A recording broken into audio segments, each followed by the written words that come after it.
Hola, bienvenidos a este canal Relatos de Noctámbulos, en donde podrás encontrar estos relatos interesantes de terror o paranormales. A ti que te gusta escucharlos, te invito a que te suscribas, a que me regales un like si te gustan, y de esta manera empecemos a crear esta enorme comunidad de lo paranormal y del terror. En esta ocasión te compartiré un relato el cual se titula La sombra de Tlatelolco. Era una noche húmeda en la Ciudad de México, de esas en que la neblina baja y las luces naranjas de los postes parecen burbujas fantasmales flotando en el aire. El viento arrastraba el olor a tierra mojada y gasolina mezclado con un ligero tufo metálico, como sangre vieja. En el corazón de la colonia Tlatelolco, entre edificios grises y cansados, se alzaba la Torre Veracruz, un bloque de concreto de más de 40 años, que parecía contener siglos de historias en sus muros, completamente agrietados. Desde la calle, sus ventanas encendidas parecían ojos encajados en un rostro pétreo. Clara, una joven arquitecta de 29 años, había llegado hacía apenas un mes. Rentaba un pequeño departamento en el piso 14. Lo eligió porque desde su balcón podía ver el amanecer sobre el centro histórico y, por la noche, la mole oscura del edificio Chihuahua, recortándose contra el cielo. Pero había algo más en las noches que no le dejaba descansar. Todo empezó una madrugada de martes. Clara estaba revisando planos en su laptop cuando, desde el pasillo exterior, escuchó un golpeteo rítmico. Tac, tac, tac.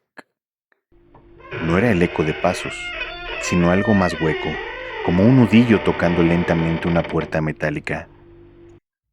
Se asomó por la mirilla. El pasillo estaba completamente vacío, salvo por la luz parpadeante del foco al final.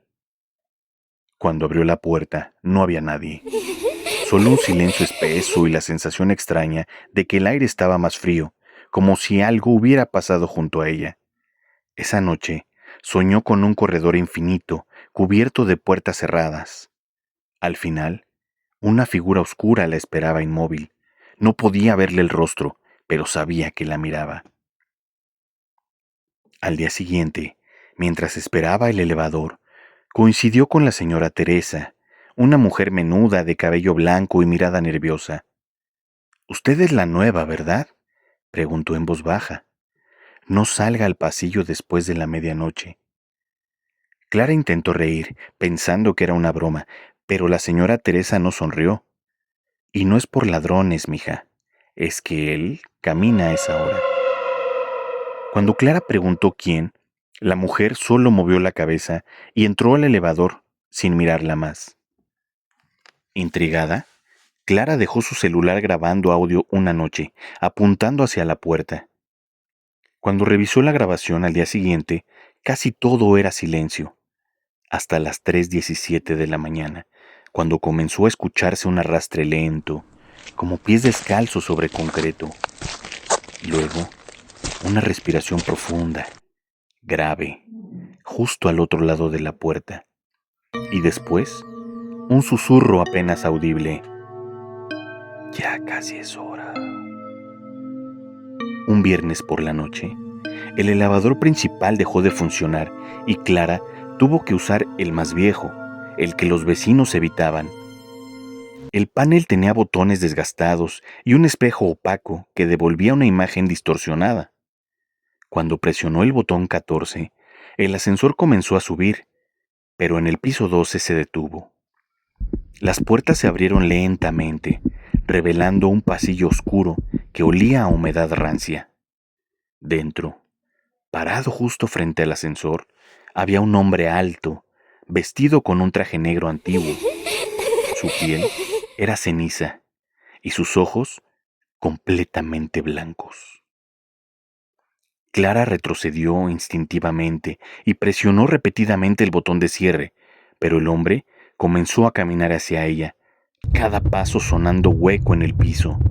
Antes de que entrara, las puertas se cerraron de golpe y el ascensor subió de golpe al piso 14. Cuando salió, sus piernas temblaban. Buscando respuestas, Clara habló con un vigilante viejo que trabajaba en el turno nocturno. El hombre, con voz áspera, le dijo: «Ese que vio es el que nunca se fue. Murió en el 68, aquí mismo, cuando lo arrastraron desde la plaza. Nunca encontraron su cuerpo y dicen que quedó atrapado en este edificio. Cada año se lleva a alguien. Cada año es más joven y siempre es el nuevo aquí».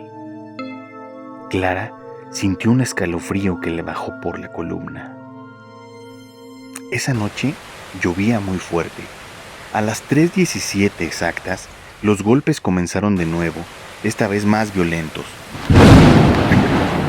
Clara no abrió, se quedó sentada en la cama, con el corazón latiendo como un tambor.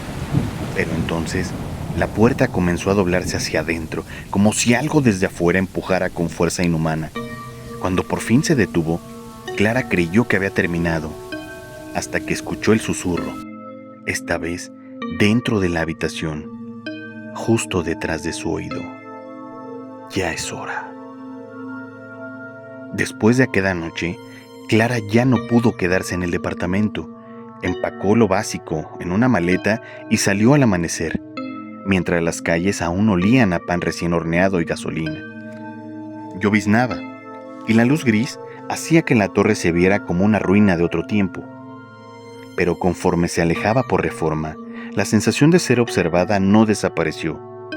Cada vitrina de cada tienda y cada parabrisas reflejaba una sombra alta detrás de ella, aunque al voltear, la acera estuviera vacía. Buscando un lugar para refugiarse mientras decidía qué hacer, Clara entró a un viejo café en Bucareli. El lugar estaba casi vacío, salvo por un hombre que hojeaba un periódico amarillento en la esquina. La mesera, una mujer morena de cabello recogido, la atendió con un extraño cuidado, como si supiera algo. «Se ve pálida. ¿Está bien?», preguntó. Clara dudó, pero terminó contando lo que había vivido. La mujer la escuchó en silencio y luego asintió. «No importa dónde vaya, mija. Si lo vio de frente, ya la marcó». Clara sintió que la temperatura del café bajaba de golpe. El hombre del periódico, sin levantar la vista, murmuró: «A mí también me miró». Cuando Clara lo observó con atención, notó que sus manos estaban cubiertas de cicatrices y que no tenía uñas. Decidió irse a casa de una amiga en Coyoacán. Tomó un taxi de sitio, pero en cuanto entraron a viaducto, el chofer comenzó a mirar nervioso por el retrovisor. «Señorita, ¿usted trae a alguien más?», le preguntó. Clara negó. «Es que atrás, en el espejo, yo juraría que hay un señor sentado junto a usted». El tráfico se detuvo en seco y de pronto todo quedó en un silencio irreal, sin claxon, sin motores, sin gente hablando. Cuando Clara giró la cabeza, vio el asiento vacío, pero una huella húmeda en la tela, como si alguien se hubiera sentado hace apenas un instante. El chofer pálido le dijo que no podía continuar y la dejó en un cruce solitario. Buscando orientación, recordó que la señora Teresa le había mencionado alguna vez a un curandero que vivía cerca del mercado de Sonora. Se dirigió allí, pero cuando llegó, el mercado estaba cerrado y en penumbra. Solo una fila de puestos con veladoras encendidas marcaba un pasillo improvisado. Al fondo, un anciano con sombrero y bastón la esperaba. Su voz era grave, como un murmullo en la piedra. «No se le puede correr. Solo se le puede entregar algo a cambio, algo vivo». Antes de que pudiera preguntar qué significaba eso, Clara escuchó pasos detrás de ella. Pasos lentos, huecos, descalzos, sobre concreto mojado. El anciano encendió un sahumerio y la empujó hacia un altar improvisado, lleno de fotos antiguas de personas que parecían perdidas. Decida rápido, él ya está aquí. Clara volteó hacia un espejo roto junto al altar, y ahí estaba, el hombre alto, traje negro, ojos blancos, pero esta vez más cerca que nunca, justo detrás de ella. Su mano huesuda se estiraba hacia su hombro. El anciano comenzó a recitar algo en náhuatl, y el vidrio del espejo se onduló como agua.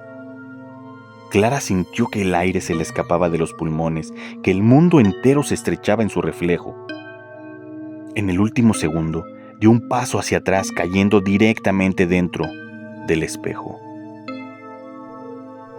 Despertó al amanecer en una banca del Jardín Santiago, en el corazón de Tlatelolco. Su maleta estaba a su lado, intacta. La ciudad bullía con el ruido normal del lunes, camiones, vendedores, estudiantes. Pero al pasar junto a un escaparate, vio su reflejo y sintió el estómago caerle. En el vidrio detrás de ella estaba el hombre de traje negro, inmóvil, mirándola. Y cuando parpadeó, su reflejo ya no parpadeaba con ella. Después de aquella madrugada en el Jardín Santiago, Clara intentó continuar su vida. Iba a trabajar, hablaba con su familia por teléfono y fingía que todo estaba bien, pero había detalles que no encajaban. Las calles por las que caminaba parecían ligeramente distintas, las fachadas tenían colores apagados que no recordaba, los letreros de las tiendas mostraban nombres en idiomas que no conocía y los rostros de las personas eran completamente inexpresivos, como si solo imitaran gestos humanos. Pero aún, a veces, al doblar una esquina, terminaba exactamente en el mismo lugar del que había partido, aunque hubiera caminado durante varios minutos. Era como si la ciudad estuviera doblándose sobre sí misma, encerrándola. Una noche, decidió tomar la línea 3 del metro, pensando que perderse entre la multitud la haría sentir segura. Abordó en Hidalgo, pero después de 3 estaciones notó algo extraño. No había anuncios de estación, ni voces por el altavoz. Los vagones estaban casi vacíos, salvo por un hombre dormido en el fondo, hasta que Clara notó que ese hombre llevaba el mismo traje negro. Sus manos descansaban sobre sus rodillas, pero su cabeza estaba levemente inclinada, como si le escuchara respirar. Cuando el metro se detuvo, las puertas se abrieron a un andén oscuro, sin carteles ni salidas visibles, solo un pasillo largo, iluminado por una luz amarilla temblorosa. El hombre se levantó y empezó a caminar hacia ella. Clara huyó, cruzando vagón tras vagón, pero cada puerta que abría conducía al mismo andén oscuro. Desesperada, salió rápidamente a la superficie, sin entender cómo. Estaba en una calle que reconocía como parte de la colonia Guerrero, pero no había ruido, no había autos, ni había viento. Las personas que caminaban por la acera tenían rostros lisos, sin ojos, ni boca, como maniquí sin terminar. Uno de ellos giró la cabeza hacia ella y, aunque no tenía boca, una voz masculina resonó directamente en su mente. Ya eres parte de nosotros. Entonces, todos comenzaron a caminar en su dirección. Corrió hasta encontrar un portón metálico pintado de rojo, con un letrero a medio caer que decía santuario. Golpeó con fuerza y una mujer joven le abrió apenas una rendija. ¡Rápido! ¡Entre antes de que él llegue! Dentro, el lugar estaba iluminado por velas y tapizado con fotografías viejas, todas en blanco y negro, mostrando diferentes calles de la Ciudad de México. Pero en cada foto había una figura oscura al fondo, siempre era la misma. La mujer le explicó que lo que la seguía no era un fantasma en el sentido común, era un fragmento de la ciudad misma, una sombra ancestral que había existido desde antes de la conquista, tomando la forma de quien había muerto violentamente en sus calles.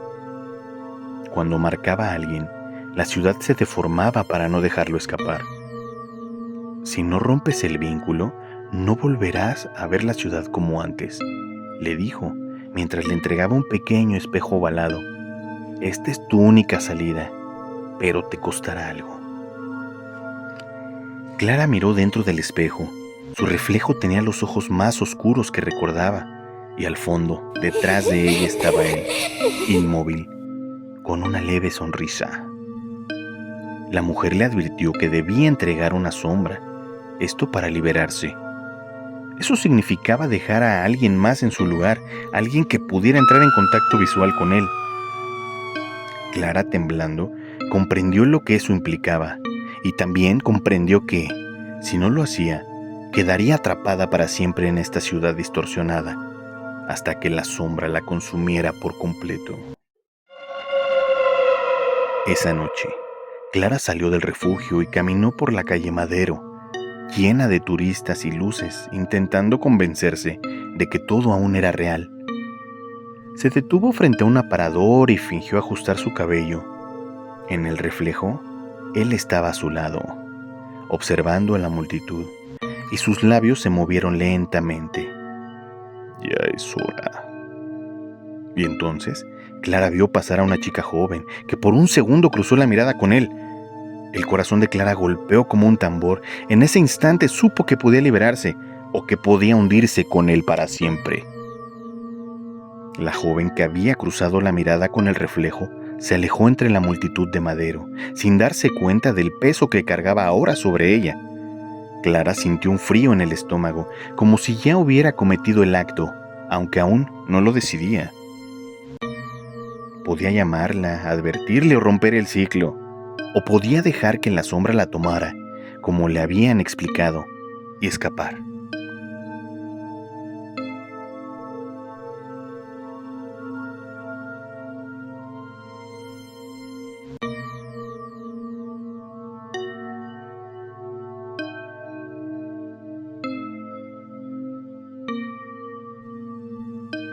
El hombre del traje negro estaba tan cerca que Clara podía sentir el leve aroma a tierra húmeda que emanaba de él.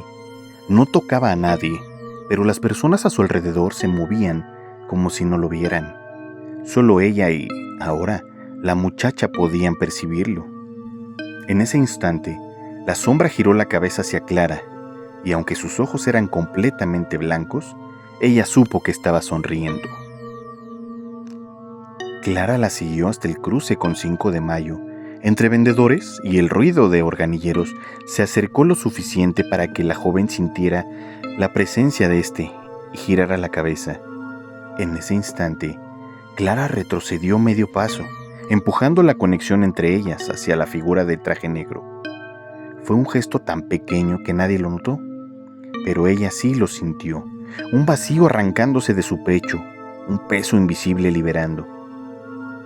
La sombra se apartó de Clara y comenzó a seguir a la otra muchacha, lenta, inexorablemente. En el mismo segundo, el mundo cambió. Los colores regresaron a las fachadas, el bullicio de la gente se volvió real otra vez, y los rostros recuperaron sus expresiones. El cielo, antes de un gris enfermizo, se tiñó de un azul limpio. Clara estaba libre, o al menos eso creyó. Durante semanas vivió como si nada hubiera pasado, pero en ciertas noches, mientras caminaba por la Roma o la Colonia Juárez, sentía un eco a la distancia. Pasos descalzos sobre concreto mojado. A veces, en vitrinas de tiendas cerradas, creía ver a la muchacha que había entregado, parada, inmóvil en medio de la calle observándola. Su rostro, antes vivo, ahora era pálido, con los mismos ojos blancos que recordaba. Una madrugada, mientras esperaba el semáforo en Insurgentes, un niño vendedor ambulante se acercó y le dijo en voz baja: «Él me dijo que te diera esto».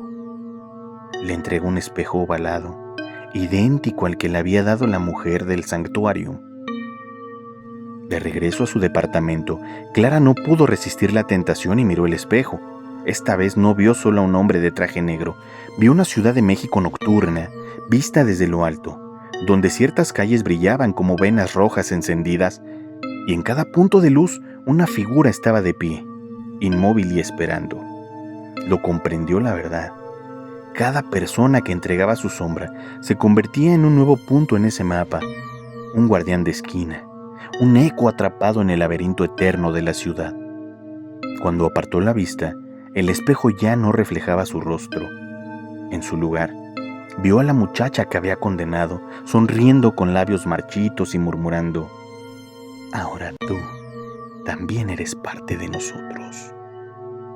A la mañana siguiente, Clara despertó en el mismo banco del Jardín Santiago, donde había aparecido semanas atrás, su maleta al lado. La ciudad bullía como siempre, pero todos los rostros que pasaban frente a ella eran desconocidos, extrañamente idénticos entre sí. En un ventanal cercano, su reflejo estaba ahí, esperándola, pero no se movía al mismo tiempo que ella. Dicen que la Ciudad de México nunca duerme, pero pocos saben que lo que se mueve de noche no siempre es humano. En las banquetas, en los pasillos del metro, en las esquinas mal iluminadas, hay personas que parecen esperar a alguien, siempre quietas, siempre observando. Algunos las confunden con indigentes, otros con vendedores distraídos, pero si les miras a los ojos por más de 3 segundos, sentirás un frío en los huesos y, en el reflejo más cercano, verás que ya no estás solo. Clara aprendió que la ciudad respira y que su respiración está hecha de miles de pasos, que no pertenecen a los vivos. Lo entendió cada vez que miraba ese espejo ovalado. El mapa de luces rojas crecía, marcando nuevas calles, descubriendo nuevas víctimas. A veces, mientras la lluvia golpea las ventanas de Tlatelolco, alguien escucha un golpeteo rítmico en sus puertas. Tac, tac, tac. Y si la abre, verá un hombre alto, de traje negro y ojos blancos, que le dirá con una voz que no suena en los oídos, sino en tu mente: «Ya es hora». Entonces la ciudad dará un paso más, cerrando su laberinto invisible sobre una nueva sombra, y el resto seguirá caminando entre nosotros sin saber que, en algún momento, te va a tocar. Así es como finalizamos nuestro relato del día de hoy. Si te gustó, regálame un like, regálame tu suscripción, y de esta manera seguiremos contando estos relatos paranormales, estos relatos de terror, para que tú los disfrutes. Probablemente te ayuden a dormir o simplemente te quiten el sueño. Si quieres ser parte también de este canal, de esta comunidad, y posees algún relato, no dudes en enviármelo al correo que dejo en la caja de descripción. De esta manera los estaremos grabando para que tú lo puedas escuchar, para que lo puedas compartir, y que todas las personas que, igual que yo, nos gusta lo paranormal, nos gusta el terror, podamos conocerlo. Muchas gracias nuevamente. Esto fue Relatos del Noctámbulo.